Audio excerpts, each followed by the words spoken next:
A bipartisan US Congressional delegation met the Dalai Lama in McLeod Ganj, India, this morning and presented him with a framed copy of the Resolve Tibet Act.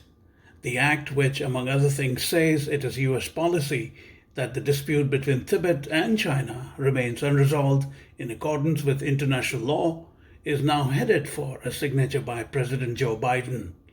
The presence of 7 bipartisan US Congress members in McLeod Ganj was symbolically significant since it illustrated that Tibet, as a long-standing unresolved issue, has not been completely forgotten in the din of other major international crises.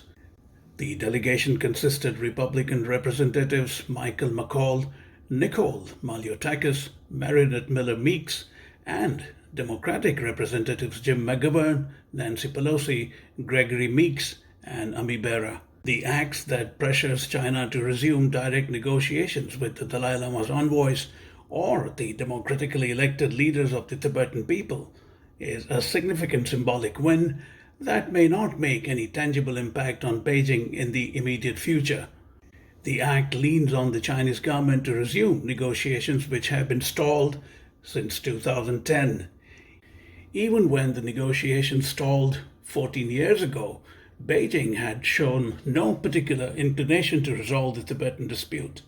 In the interregnum, the rise of and dramatic consolidation of power by President Xi Jinping since March 14, 2013 has meant that China's position on Tibet has become even more entrenched. There are expectations that the president will sign the act into a law in the next 2 weeks. Its significance comes from the fact that apart from saying that it is a US policy that the dispute between Tibet and China remains unresolved in accordance with international law, it calls for substantive dialogue without conditions between the Chinese government and the Dalai Lama or his representatives or the democratically elected leaders of the Tibetan community. It also empowers the Special Coordinator for Tibet to actively and directly counter disinformation about Tibet from the Chinese government and Communist Party, including working to ensure that US government statements and documents counter disinformation about Tibet. A key feature of the act is that it rejects as inaccurate China's claims that Tibet has been part of China since ancient times.